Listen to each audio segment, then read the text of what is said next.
নিশ্চিতভাবেই ভারতবর্ষে জাতীয় রাজনীতির প্রধানতম শত্রুর নাম বিজেপি। লেনিনকে একবার জিজ্ঞেস করা হয়েছিল নেতাকে, লেনিন বলেছিলেন যে দূরেরটা দেখতে পায়। রাজনীতিতে আগামীকালের কথা আজকে বলা যায় না। আমাকে মেনে ফেলতে তো পারবে না, আর আমি যদি না মরে যাই তাহলে সব হিসেব আমার মনে থাকবে। এই কমিউনিস্ট স্পর্ধা আমাদের পার্টির সবাই দেখাতে পারছেন না, পারছেন না। এই সাহস আমাদের গোটা পার্টির অভ্যন্তরে আমরা সঞ্চারিত করতে পেরেছি না, পারিনি। সেটা নিশ্চিতভাবেই আমাদের সাংগঠনিক। রাজ্যে শেষ 4 দফা যে উপনির্বাচন, সেখানে উল্লেখযোগ্যভাবে বাম প্রার্থীদের ভোট পার্সেন্টেজ বেড়েছে এবং আমরা দেখেছি খড়দাতেও প্রথমের দিকে বেশ ভালো রকমের প্রতিদ্বন্দ্বিতার মধ্যে ছিলেন খড়দার যিনি সিপিআইএম প্রার্থী। এই যে সামগ্রিক উপনির্বাচনের ফলাফল, সেইটা নিয়ে রাজনৈতিক মহল যথেষ্ট আলোচনা করছে যে বামেদের আবার কি উত্থান হচ্ছে। এই নিয়ে সরাসরি আলোচনা করব সিপিআইএম নেতা তন্ময় ভট্টাচার্যের সঙ্গে। তন্ময়দা, বঙ্গভূমি লাইভে অনেক অনেক স্বাগত জানাই। নমস্কার।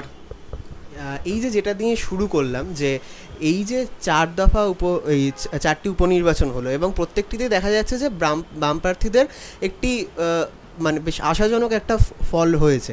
খড়দাতেও ভোট পার্সেন্টেজ, যেহেতু মানে ভোটের যে পোলিং পার্সেন্টেজ সেটা কম, কিন্তু সেই জায়গা থেকেও দেখা যাচ্ছে যে সেই প্রায় কিছুটা হলেও ভোটের জায়গাটা একই রয়েছে আগের নির্বাচনের সঙ্গে।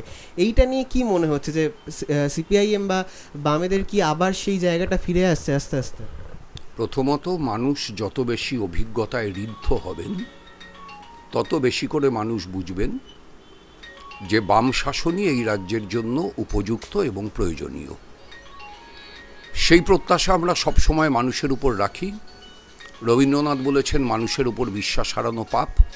আমরা মানুষের উপর বিশ্বাস হারাই না। পৃথিবীর সংসদীয় গণতন্ত্রের ইতিহাসে নিজের দেশ তো বটেই, আন্তর্জাতিক স্তরেও সবচাইতে জনপ্রিয়তা নিয়ে নির্বাচন লড়তে নেমেছিলেন নেলসন ম্যান্ডেলা। তিনিও 100% ভোট পাননি। আব্রাহাম লিঙ্কন 100% ভোট পাননি। 91 উত্তরকালের মার্গারেট থ্যাচার, লৌহ মানবী বলা হয় যাকে, তিনিও পাননি। 71 উত্তরকালের ইন্দিরা গান্ধী জনপ্রিয়তার শিখরে পৌঁছেছিলেন, তিনিও 100% ভোট পাননি। তাহলে কি পৃথিবীতে সংসদীয় গণতন্ত্রে কেউ 100% ভোট পায়নি? পেয়েছে। হিটলার পেয়েছেন, সাদ্দাম হুসেন পেয়েছেন 98% বেশি ভোট। এখন মমতা ব্যানার্জি তার দল তৃণমূল কংগ্রেসকে হিটলারের দলে, সাদ্দাম হুসেনের দলে পরিণত করতে চান, নাকি গণতান্ত্রিক দল হিসাবে রাখতে চান, সেটা তার বিবেচ্য। আমার প্রত্যক্ষ অভিজ্ঞতা খড়দায় ওরা একটা নির্বাচনী কৌশল নিয়েছিল যে শহরাঞ্চলে ওরা খুব বেশি কিছু অশান্তি করবে না, কিছু ফলস ভোট দেবে, সকাল থেকে দিয়েওছে। যে ভোটাররা অ্যাবসেন্ট তাদের ভোটার কার্ড সংগ্রহ করেছে বা প্যারালাল ভোটার কার্ড বানিয়েছে, তাই দিয়ে ভোট দিয়েছে। কিন্তু শহরাঞ্চলে অশান্তি করা, এলাকায় ঘুরে ঘুরে মানুষকে ভোট দিতে যেতে না বলা, এগুলো করেনি। গ্রামাঞ্চলে আগের দিন রাত থেকে ওদের বিরোধী ভোটার যারা, তাদের প্রায় প্রত্যেকের বাড়িতে গিয়ে বলা হয় কেউ ভোট দিতে যাবেন না। অনেকের ভোটার কার্ড নিয়ে নেওয়া হয় এবং কার্যত তৃণমূল কংগ্রেস সকাল থেকেই কোনো বুথে 8টা থেকে, কোনো বুথে 9টা থেকে, কোনো বুথে 11টা থেকে একতরফা ভোট করেছে। আমাদের পোলিং এজেন্ট বসতে দেয়নি। আপনি অঙ্ক মেলালেই দেখবেন যে খড়দার শহরাঞ্চলে আমরা যেখানে ভোট পাচ্ছি 22%, সেখানে গ্রামাঞ্চলে আমরা ভোট পাচ্ছি 6%। এই অদ্ভুত বৈপরীত্য কিন্তু কোনো ভোটে হয় না। ট্রেন যখন আপনি দেখেন, 2006 বামপন্থীরা জিতেছিল, কুচবিহার থেকে কাকদ্বীপ সর্বত্রই জিতেছিল। 2011 বামপন্থীরা হেরেছিল, কুচবিহার থেকে কাকদ্বীপ সর্বত্রই হেরেছিল। গ্রাম শহর সর্বত্র জিতেছে, গ্রাম শহর সর্বত্র হেরেছে। একটাই ভোটে শহরের মানুষ 22% ভোট দিচ্ছেন আর গ্রামের মানুষ 6% ভোট দিচ্ছেন। এটা অস্বাভাবিক। আপনি সংসদীয় গণতন্ত্রের ইতিহাস খুঁজে দেখাতে পারবেন না। তৃণমূলের রাজত্বে স্বাভাবিক। ফলে আসলে ভোট হয়নি, আসলে নির্বাচনের নামে প্রহসন হয়েছে। মমতা ব্যানার্জি বিরোধী শূন্য চান, এখন বিরোধী শূন্য বিধানসভা চাওয়া আর বিরোধী শূন্য সমাজ চাওয়ার দিকে ক্রমাগত এগোচ্ছেন। কার্যত এখন তিনি বিরোধী শূন্য সমাজ চাইছেন, যে অর্থাৎ সমাজে এমন মানুষ থাকবে না যিনি তার বিরুদ্ধে ভোট দেন। এটাই তো স্বৈরতন্ত্র, এবং এই স্বৈরতন্ত্রই ফ্যাসিবাদের রাস্তাকে মসৃণ করে। ফলে আমাদের লড়াইটা আরও বেশি কঠিন হলো। আমাদের ভোট বাড়ছে, এটা যদি আপনি বলেন আশার দিক, আমি একই সঙ্গে বলবো আমাদের লড়াইটা আরও বেশি কঠিন হলো, কারণ সামাজিক স্বৈরতন্ত্র যা ফ্যাসিবাদে রূপান্তরিত হয় সেটা প্রতিষ্ঠার পথ আরও বেশি সুগম হলো। ফলে নিশ্চিতভাবেই আমাদের লড়াই আরও বেশি কঠিন হলো। এই যে আপনি বলছিলেন যে লড়াই কঠিন হওয়ার বা ইকুয়েশনের কথা বললেন, আমরা খড়দায় যেরকম বললেন গ্রামাঞ্চল বা শহরাঞ্চল, কিন্তু আমরা সংবাদ মাধ্যমে দেখেছি যে আপনার ওপরে আক্রমণ হয়েছিল, আপনাকে পাথর ছুঁড়ে মারা হয়েছিল। তো সেই জায়গাটা থেকে কি মনে হয় যে এই ধরনের ঘটনাই বা কেন ঘটল? দেখুন, আমি খুব নির্দিষ্ট করে মনে করি যে এই যে আক্রমণের ঘটনাটা ঘটেছে এটা একটা বিচ্ছিন্ন বা বিক্ষিপ্ত ঘটনা। কারণ যে জায়গাটায় আমার উপর আক্রমণ হয়েছে ওটা কোনো সংগঠিত পরিকল্পিত আক্রমণের জায়গা না। 2016 যখন আমার উপর আক্রমণ হয়েছিল, তৃণমূলের কোন গুন্ডা কোন কোন সহকারীকে সঙ্গে নিয়ে আক্রমণ করেছিলেন আমি মিডিয়ায় তাদের নাম বলে দিয়েছিলাম। আমার পাও কাঁপেনি, গলাও কাঁপেনি। এক্ষেত্রে আমার মনে হয়েছে যে এটা কোনো মাতাল ঢাতালের কাজ। এমনিতেই আমি খড়দায় যা প্রচার করেছি তাতে ওই দুয়ারে বাংলা ঠাংলা এসব নিয়ে যথেষ্ট বিদ্রুপাত্মক ব্যঙ্গাত্মক মন্তব্য আমি করেছি। আমার ধারণা কোনো মাতাল ঠাতালের কাজ এটা, যারা ওইরকম কোনো প্রচার শুনে আর কি রাগ হয়েছে, হাতের সামনে পেয়ে গেছে, একা পেয়ে গেছে, রাস্তায় একটা রেল লাইনের ধারে পাথরের টুকরোও পেয়ে গেছে, ছুঁড়ে দিয়েছে। এটা ঠিক প্ল্যান্ড অ্যাটাক বলে আমার নিজের মনে হয়নি। সুতরাং এটাকে আমি একটু বিচ্ছিন্নভাবেই দেখতে চাই। তবে এটাও তো একই সঙ্গে ঠিক যে আমি পশ্চিমবাংলার একটি পরিচিত বামপন্থী রাজনৈতিক মুখ। আমার উপর কোনো আক্রমণ তা কোনো অপরিচিত আক্রমণ হবে বা অরাজনৈতিক আক্রমণ হবে, এটা কি বাস্তবে সম্ভব? সম্ভবত না। তাহলে যিনি আক্রমণ করেছেন, ঘটনাটা কোথাও পরিকল্পিত না হলেও সংগঠিত না হলেও তিনি করেছেন তো একটি রাজনৈতিক উদ্দেশ্য থেকেই, এবং সেই রাজনৈতিক উদ্দেশ্যটা নিশ্চয়ই বামপন্থীদের স্বার্থের উদ্দেশ্য না, তাদের বিরুদ্ধের উদ্দেশ্য। আমি পুলিশকে বলেছি, খড়দা থানা যথেষ্ট সহযোগিতা করেছেন। আমি তাদের বলেছি ওই জায়গাটা তো সিসিটিভি ফুটেজের মধ্যেকার জায়গা, সিসিটিভি ফুটেজ দেখে অপরাধীকে চিহ্নিত করতে, এবং আমার ধারণা পুলিশ সেটা করতে পারবেন। আপনি এই খড়দার কথা বলছিলেন, যেহেতু আপনি এই উপনির্বাচনে খড়দার দায়িত্বে ছিলেন, এই জায়গায় আমরা দেখতে পাচ্ছি যে বেশ কিছু সময় ধরে সিপিআইএম প্রার্থী দেবজ্যোতি দাস সেখানে কিন্তু দ্বিতীয় স্থান ধরে রেখেছিলেন এবং একটি রাউন্ডে সম্ভবত এগিয়েও গেছিলেন, মানে একটি রাউন্ডের নির্দিষ্ট গণনায়। এই যে এই সময় দাঁড়িয়ে যে তৃতীয় স্থানে থাকা সিপিআইএম বামেরা সে এই ধরনের প্রতিদ্বন্দ্বিতায় এসে গেছিল, খড়দার পার্সপেক্টিভে এটা কি বলে মনে হয়? না, শহরাঞ্চলে গোটাটাই আমরা দ্বিতীয়। গ্রামাঞ্চলে যাওয়ার পরে আমাদের দ্বিতীয় স্থান চলে যায়। সামান্য হয়তো 20টা টেবিলের ভিতর 2টো শহরের বুথের টেবিল, এরকম হয় ব্যাপারটা। এবং আমি তো আপনাকে আগেই বলেছি যে গ্রামে কোনো ভোট হয়নি। গ্রামের মানুষের ভোটের অধিকার সম্পূর্ণতই কেড়ে নেওয়া হয়েছে, এবং এটা খালি খড়দায় হয়েছে তা না, এটাই শান্তিপুরে হয়েছে। আপনি শান্তিপুরের রেজাল্টেও দেখবেন শহরে সৌমেন মাহাতো আমাদের প্রার্থী যা ভোট পেয়েছে, গ্রামে তার তুলনায় কম ভোট পেয়েছে। আর দিনহাটা এবং গোসাবার তো 100% গ্রাম, সেখানেও তাই হয়েছে। পৌরসভা নির্বাচন সামনে, পিকে এটা তৃণমূল কংগ্রেসকে বুঝিয়েছিল যে শেষ পঞ্চায়েত ভোটে যা ওরা করেছে সেটা এক্সেস হয়েছে, সেটার রিমেডি বিধানসভায় করতে হবে, তার চেষ্টা ওরা করেছিল। আর এখন ওরা নিজেরা বুঝেছে যে পৌরসভা নির্বাচন সামনে, সুতরাং শহরে বেশি কিছু করতে যাওয়া বা প্রকাশ্যে করতে যাওয়াটা বাড়াবাড়ি হবে, সেটার প্রতিক্রিয়া খারাপ হবে। সেজন্য ওরা ওদের কৌশলের ভেতরেই রেখেছিল শহরে বড় কিছু করবে না। ফলে শহরের ভোট একরকম হয়েছে, গ্রামের ভোট একরকম হয়েছে। আপনি যে বলছিলেন যে গ্রামের এবং শহরের যে আলোচনাটা হচ্ছে সেখানেই নিশ্চয়ই সেখানে পোলিং এজেন্ট দেওয়া সিপিএমের তরফে এই জিনিসগুলো হয়েছে এবং বসতে দেওয়া হয়নি। হ্যাঁ, আমি এই জায়গায় আসছিলাম যে দেবজ্যোতি দাসের সঙ্গে যখন কথা হচ্ছিল ভোটের দিনই, তিনি বলছিলেন যে এটা কোথাও গিয়ে চাপের ফলে, হুমকির ফলে নথি স্বীকার করে ফেলা। এই জায়গায় কি সাংগঠনিকভাবে যে রেজিস্ট্যান্ট বা সাংগঠনিক যে শক্তিটা সেটা কোথাও গিয়ে অনেকটাই দুর্বল হয়ে গেছে? আসলে তৃণমূল নেত্রী নিজে কতটা জানেন আমি জানি না, আমার ধারণা সবটাই জানেন।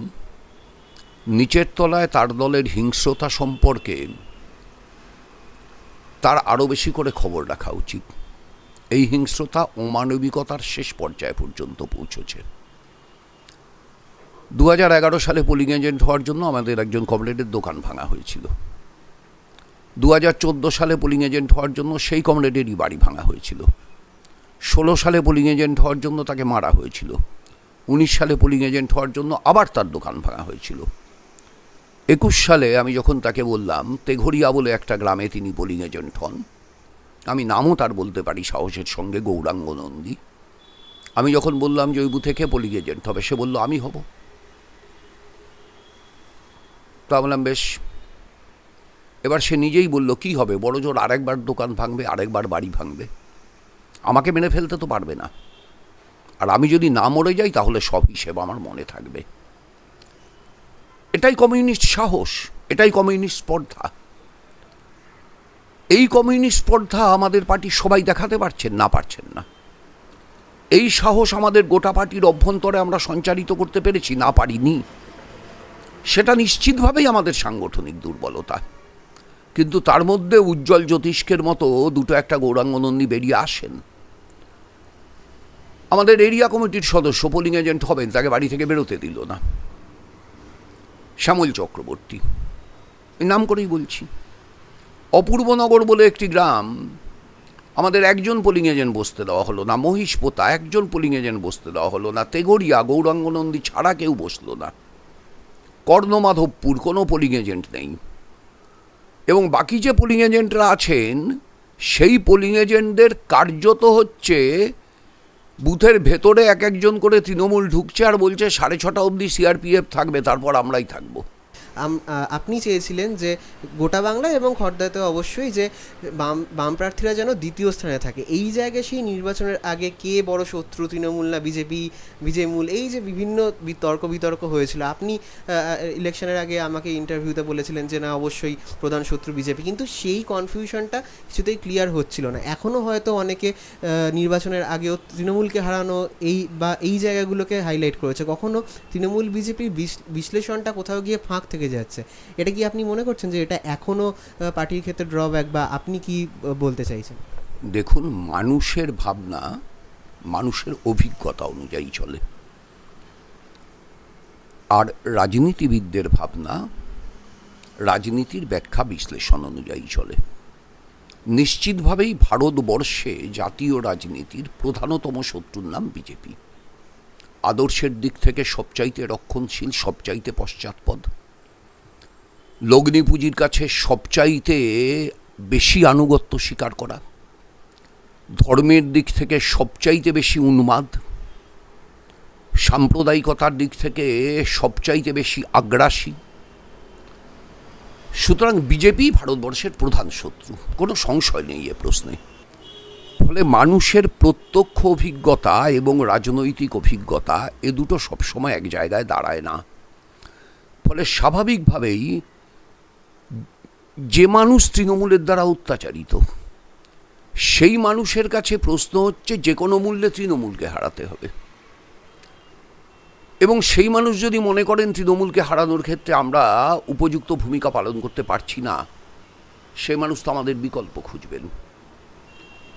এবং এইটা খোঁজার অনুসন্ধানের মধ্য দিয়েই 2019-এ 2021-এর বিধানসভায় বিজেপির বৃহত্তম বিরোধী দল হিসাবে আত্মপ্রকাশ। আজকে সেই মানুষ উপলব্ধি করছেন যে আমাদের রাজ্যের মাটিতে বিজেপি জায়গা করে নিতে পারবে না, এবং নির্বাচনের আগে এবং পরে তৃণমূল থেকে বিজেপিতে যাওয়া এবং আবার বিজেপি থেকে তৃণমূলে ফেরা এই মানুষের কাছে স্পষ্ট করে দিচ্ছে যে আজকে যে বিজেপি কালকে সে তৃণমূল, আজকে যে তৃণমূল কালকে সে বিজেপি। ফলে যা আপনি অনেক কথা দিয়ে, অনেক বক্তৃতা করে, অনেক প্রবন্ধ লিখে মানুষের কাছে প্রতিষ্ঠিত করতে চান, তা যখন মানুষ তার নিজের অভিজ্ঞতার মধ্য দিয়েই সেটাকে নিজের মনে প্রতিষ্ঠা করে নেয়, তখন সেই মানুষ তার নিজস্ব রাজনৈতিক চেতনা। আমাদের প্রয়াত কিংবদন্তি নেতা জ্যোতি বসু বলতেন, মানুষের কাছে যাও, মানুষের কাছ থেকে শেখো, জানো, বোঝো। ইদানিংকালে আমাদের নেতাদের একটা প্রায় কালচার হচ্ছে আমরা মানুষকে বোঝাতে পারিনি। আমার কথাটা ঠিক উল্টো, আমরা মানুষকে বুঝতে পারিনি। আমাদের মানুষকে বুঝবার দক্ষতা কমছে, আমাদের মানুষকে বুঝতে পারার যোগ্যতা কমছে। আমাকে আগে যোগ্য হতে হবে মানুষকে বুঝতে পারার মতো, আগে দক্ষ হতে হবে মানুষকে বুঝতে পারার মতো। যদি আমি মানুষকে বুঝতে পারি তাহলে মানুষের চাওয়াটাকে বুঝতে পারবো, মানুষের রাজনৈতিক দাবিটাকে বুঝতে পারবো, মানুষের চোখের প্রধান শত্রুটাকে বুঝতে পারবো, আক্রমণ তার দিকে কেন্দ্রীভূত করতে পারবো। এই যে রূপান্তরের সময়কাল, এই সময়কালটায় অনেকগুলো রাজনৈতিক দিক থেকে জটিল প্রশ্ন তাত্ত্বিকভাবে উপস্থিত হতে পারে, কিন্তু সমাধান একটাই, মানুষের প্রত্যক্ষ অভিজ্ঞতা। মানুষের প্রত্যক্ষ অভিজ্ঞতা এবং আমার রাজনীতির কথা যখন মিলে যাবে, মানুষ আমার দিকে আসবেই। মানুষের প্রত্যক্ষ অভিজ্ঞতার সঙ্গে আমার রাজনৈতিক কথা যতক্ষণ মিলবে না, মানুষ আমায় গ্রহণ করবেন না। এক্ষুনি যে বললেন যে যে আমাদের নেতাদের একটা ধারণা হয়েছে যে আমরা মানুষকে বোঝাতে পারিনি, এই যে জায়গাটা কিছু একটা আমরা দেখেছি যে যখনই নির্বাচনে পরাজয় হয়েছে এই ধরনের একটা যুক্তি খাড়া করা হয়, কিন্তু আমরা দেখেছি। এই জায়গা থেকেই আমার প্রশ্নটা যে এইটাই কি সব থেকে বড় অন্তরায় হয়ে দাঁড়াচ্ছে 2011-র পর থেকে? কেননা বারবার একটা নির্বাচন, তাতে ভরাডুবি, এবং তারপরে একটা এটা আমাদের ভুল ছিল, ওটা আমাদের ভুল ছিল। সাম্প্রতিককালে আমরা দেখেছি যে কৃষি আমাদের ভিত্তি, শিল্প আমাদের ভবিষ্যৎ, এই স্লোগানটাকে তুলে ধরা গ্রামের মানুষের কাছে ঋণাত্মক হিসাবে গেছে। এটা পার্টির যে চিঠি সেখানেই লেখা হয়েছে। এই বারবার বুঝতে না পেরে ভুল স্বীকার করা, এই ঠিক জায়গাটায় হিট না করতে পারাটাই এখন কি সব থেকে বড় সমস্যা? দেখুন, আসলে সমস্যা না, এরকম নির্দিষ্টভাবে একটা দুটো সমস্যাকে আপনি চিহ্নিত করতে পারেন না। রাজনীতি একটা বহমান নদী। আপনি যেমন একটা নদীর একই জলে দুবার স্নান করতে পারেন না, তেমন রাজনীতির কোনো একটা নির্দিষ্ট স্তরে দাঁড়িয়ে একই সিদ্ধান্ত দুবার নিতে পারেন না। তা সবসময়, প্রতিদিন, প্রতি মুহূর্তে তার ধারা পরিবর্তিত হতে হতে চলেছে। মানুষের অভিজ্ঞতা ঘাত প্রতিঘাতের মধ্য দিয়ে পরিবর্তিত হতে চলেছে। দেখবেন নির্বাচনের 1 মাস আগে থেকে আপনি নিজেও একজন ভোটদাতা হিসাবে অনেকগুলো বিষয় ভাবেন কাকে ভোট দেব। যদি আপনি কোনো রাজনৈতিক দলের সমর্থক হন ঠিক আছে, যদি না হন তাহলে একজন সাধারণ ভোটার অনেকগুলো বিষয় ভাবেন। কিন্তু যত ভোট এগিয়ে আসতে থাকে তত তার ভাবনার বিষয় ছোট হতে থাকে। শেষ অবধি যখন তিনি ইভিএমের বোতাম টেপেন তখন তিনি সিঙ্গেল পয়েন্ট ভাবেন, আমার ভোটে সরকার নির্বাচিত হবে, কে সরকার গড়বে, এই সিঙ্গেল পয়েন্টে তিনি চলে যান। এই যে নির্বাচনের আগে থেকে 1 মাস ধরে তিনি 100টা বিষয়ে ভাবলেন, এই ভাবনা কি তাহলে ভুল না? এই ভাবনাটা কালমিনেটেড হলো গিয়ে ওই সিঙ্গেল ভাবনায়। লেনিনকে একবার জিজ্ঞেস করা হয়েছিল নেতাকে, লেনিন বলেছিলেন যে দূরেরটা দেখতে পায়। আমাদের যদি নেতৃত্ব দানের যোগ্য হতে হয়, আমাদের এই দূরেরটা দেখতে পেতে হবে। ভোটের দিন মানুষের সিঙ্গেল পয়েন্ট কোনটা হবে সেটা দেখে আমি যদি 1 মাস আগে থেকে সেই সিঙ্গেল পয়েন্টটাকে অ্যাড্রেস করতে শিখি, সেই সিঙ্গেল পয়েন্টটাকে অ্যাড্রেস করতে পারি, যা মানুষের কাছে সিঙ্গেল পয়েন্ট হবে, তা যদি আমি উপস্থিত করতে পারি মানুষের কাছে, মানুষ অবশ্যই গ্রহণ করবেন। সেই সিঙ্গেল পয়েন্টটাকে আমরা উপস্থিত করতে পারলাম কি পারলাম না?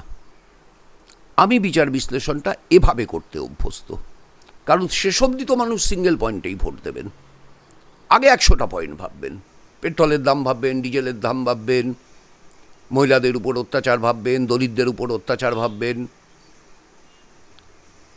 রাম মন্দির ভাববেন, বাবরি মসজিদ ভাববেন, 100টা পয়েন্ট ভাববেন, শেষ করবেন গিয়ে সিঙ্গেল পয়েন্টে। এই যে পয়েন্টটায় গিয়ে মানুষ শেষ করবেন, সেই পয়েন্টটাকে অ্যাড্রেস করা শিখতে হবে কমিউনিস্টদের। এবং এই জন্যই আমি বলছি, এই পয়েন্টটাকে অ্যাড্রেস করা শিখবার প্রথম এবং প্রধান শর্ত মানুষকে বোঝা। মানুষকে বোঝানো না, মানুষকে বোঝা। আমার কাজ মানুষকে বোঝা, মানুষের কাজ নয় আমার থেকে কিছু বোঝা। আমার শেষ প্রশ্ন, যেটা আমরা দেখতাম যে সৌজন্যের রাজনীতি নিয়ে অনেক চর্চা হয়, কিন্তু আমরা নির্বাচনের যেদিনকে উপনির্বাচনের ফলাফল প্রকাশ হলো, দেখা গেল যে আপনি শোভনদেব চট্টোপাধ্যায়ের বিরুদ্ধে যেমন নিজে বলছেন যে সেরকমভাবে ব্যক্তিগত আক্রমণ বা সেরকম কোনো কথা বলেননি, তিনি তার প্রশংসাও করেছেন এরকমও, কিন্তু যখন নির্বাচনের ফলাফল বেরোয় এবং আপনি কাউন্টিং স্টেশনে গিয়ে আপনি শুভেচ্ছা বার্তা দিতে চান, সেখানে আপনাকে বিদ্রূপের মুখে পড়তে হয় তৃণমূল সাধারণ কর্মী সমর্থকদের মুখে। এই যে কোথাও গিয়ে বাংলার রাজনীতিতে কি কোথাও গিয়ে সৌজন্যের রাজনীতিটা কোথাও গিয়ে হারিয়ে যাচ্ছে, কি মনে হয়? দেখুন, কাউন্টিং সেন্টার থেকে সব শেষে বেরিয়েছি আমি, আমাদের সব কাউন্টিং এজেন্ট বেরিয়ে গেছে, সকলের শেষে আমি বেরিয়েছি এবং একা। তৃণমূল কর্মীরাই আমায় পথ করে দিয়েছেন। আমি যখন বাইরে বেরিয়ে এসেছি, বিভিন্ন টেলিভিশন চ্যানেল আমার ইন্টারভিউ নিচ্ছিল, তখন তৃণমূলের কয়েকটি ছেলে, আমি ওখানকার সব ছেলেকে বলবো না, কারণ ওখানকার সব ছেলে আমার সাথে খারাপ আচরণ করেছে, এটা ঠিক না। আর আমি মিথ্যে কথা বলতে পারি না রাজনীতিতে। এবং সমস্ত তৃণমূল কর্মী খারাপ, সমস্ত তৃণমূল কর্মী গুন্ডা, সমস্ত তৃণমূল কর্মী মদ্যপ, জোচ্চোর, এই শব্দবন্ধ আমার মুখ থেকে আপনি বের করতে পারবেন না। রাজনৈতিক বিরোধিতা আছে, কিন্তু আমি যখন শোভনদেব বাবুর ঘর জিজ্ঞেস করেছি, একজন তৃণমূল কর্মী আমায় নিয়ে গেছেন। আমি যখন শোভনদেব বাবুর সঙ্গে দেখা করে ফিরেছি, শোভনদেব বাবুর ছেলে আমার সঙ্গে ছবি তুলেছেন, অন্য তৃণমূল কর্মীরা আমায় এগিয়ে দিয়ে গেছেন। কোথাও অসৌজন্য ছিল না তো। বাইরে বেরিয়ে আমি যখন টিভিতে ইন্টারভিউ দিচ্ছি, তখন যারা ওই আবির ঠাবির মার্কস ছিলেন আর কি, তাদের ভিতর কয়েকজন, 8-10 জন, 12 জন, 20 জন বড় জোর, এর বেশি কিছুতেই না সংখ্যাটা, তারা আমার কাছাকাছি এসে, হয়তো একটু টিভিতে তাদের দেখানো হোক এটা বোঝানোর জন্যও হতে পারে আর কি, সে 4-4 বলে একটু বিচিত্র অঙ্গভঙ্গি, একটু অশ্লীল ঢঙের নাচ টাচ এইসব করছিলেন। তা আমি ওখানে দাঁড়িয়েই তাদের বলেছি, তুই একটা মূর্খ বোকা, তুই যেটা করছিস সেটা টিভিতে দেখাচ্ছে, এতে তোর দলের নাম বাড়ছে না, তোর নেত্রীর নাম বাড়ছে না, শোভনদেব বাবুর নামও বাড়ছে না, আর তুই খারাপ হচ্ছিস, টিভিতে যারা দেখছে তোকে খারাপ বলছে। তারপরে যাই হোক, জ্যোতিপ্রিয়বাবু ওখানে আসেন এবং জ্যোতিপ্রিয়বাবু এই বাহিনীটাকে সরিয়ে নিয়ে যান, এবং তারপরে ওরা চলে যায়। এবং তারপরে অনেক তৃণমূল কর্মী আমায় ঘিরেছিলেন, তারা কেউ কোনো অভব্য আচরণ করেননি। এবং তারপরে আমি আমার গাড়িতে উঠে নিকটবর্তী আমার পার্টি অফিসে যাই, তার ঠিক কাছাকাছি তৃণমূলের একটা ক্যাম্প ছিল, সেখানেও কেউ কোনো অভব্য আচরণ করেননি। সুতরাং সমস্ত তৃণমূল কর্মী অভব্য আচরণ করেছেন এটা আমার পক্ষে বলা কঠিন। আমি মিথ্যে বলতে শিখিনি, পারি না। আবার যারা করেছেন তারা তো তৃণমূলেরই কর্মী, জ্যোতিপ্রিয়বাবুকে তো হস্তক্ষেপ করতে হয়েছে। ফলে সৌজন্য আসলে একটা সামাজিক সাংস্কৃতিক বিকাশের ফল, সৌজন্য কোনো রাজনীতির বিকাশের ফল না। বাঙালি সমাজ দেখবেন অতিথি নারায়ণ, এটা বাঙালি সমাজেই চালু, আপনি ইউরোপের সমাজে চালু পাবেন? তারা বলে গেস্ট ইজ গড, বলে না কিন্তু। গেস্ট ইজ জেসাস বলে না কিন্তু। বাঙালিরা বলে অতিথি নারায়ণ। ফলে বাঙালি সমাজে তার যে একটা নিজস্ব সাংস্কৃতিক বিকাশ, এই সাংস্কৃতিক বিকাশটা বরাবর হচ্ছে মিলনের। এই মিলনের সংস্কৃতির মধ্য দিয়ে আমাদের বড় হয়ে ওঠা। আমাদের ইতিহাস, আমাদের রাজনীতি, আমাদের ধর্মতত্ত্ব, আমাদের উপনিষদ, পুরাণ, উপপুরাণ, এই সব কিছুর একটা ত্রিগণী সঙ্গম আমাদের দেশে রচিত হয়েছে। তার সঙ্গে পড়েছে নবজাগরণের আলো। ইউরোপের বাইরে এশিয়ার একমাত্র ভূখণ্ড যেখানে রেনেসা হয়েছে সেটা আমার বাংলার মাটি। ফলে এই সব কিছুর উত্তরাধিকার আজকের বাঙালি জাতি বহন করে। এখন উত্তরাধিকার রক্তের ধারায় বহন করে, কিন্তু রক্তের ধারায় বহন করা আর যোগ্যতার ধারা বহন করা তো এক না। কেউ কেউ যদি যোগ্যতার ধারায় তা বহন করবার যোগ্য না হয়, তাহলে আপনি কি করবেন? আপনাকে বাঙালির চিরকালীন মিলনের সংস্কৃতির কথাই বলতে হবে। আজ না হোক কাল আপনি জিতবেন। একদমই শেষ করবো একটা ছোট্ট বিষয় নিয়ে, যেটা বাম শূন্য বিধানসভা, মানে এই উপনির্বাচনের আগেও একটা সুযোগ ছিল এবং আপনি ভোটের প্রচারের সময়ও বলেছেন যে কেউ চাননি যে বাম শূন্য বিধানসভা হোক। এটা একটা সুযোগ যে একজন দুজন হলেও এক বাম প্রার্থী বিধানসভায় থাকুক, বাম কণ্ঠস্বর থাকুক। এখনও কিন্তু মানে সেই জায়গাটা আর হলো না। কার্যত হয়তো সম্ভবত আগামী 5 বছর বাম শূন্য বিধানসভাই হতে চলেছে। আগামী 5 বছরের লড়াই আপনার মতে কী হওয়া উচিত? দেখুন, আবার বলছি, রাজনীতিতে আগামীকালের কথা আজকে বলা যায় না। আমি অন্তত বলবার মতো যোগ্যতা সম্পন্ন নই। আগামী 5 বছরের কথা আমি বলছি না। আমি যেটা বলছি সেটা হচ্ছে যে বাংলার রাজনীতিতে বিধানসভা বামশূন্য, এটা নিশ্চিতভাবেই গোটা বাঙালি জাতির কাছেই বিপদের ইঙ্গিত। বাংলার সমাজের কাছে, বাংলার মানুষের কাছে এটা অভাবনীয়, অপ্রত্যাশিত এবং নিশ্চিতভাবেই উদ্বেগজনক পরিস্থিতি। একটা বাম কণ্ঠস্বর বিধানসভায় নেই। যতক্ষণ পর্যন্ত বিধানসভার অভ্যন্তরে বাম কণ্ঠস্বর না পৌঁছচ্ছে, ততক্ষণ পর্যন্ত বিধানসভার বাইরের লড়াই তাকে আরও বেশি তীব্র করতে হবে,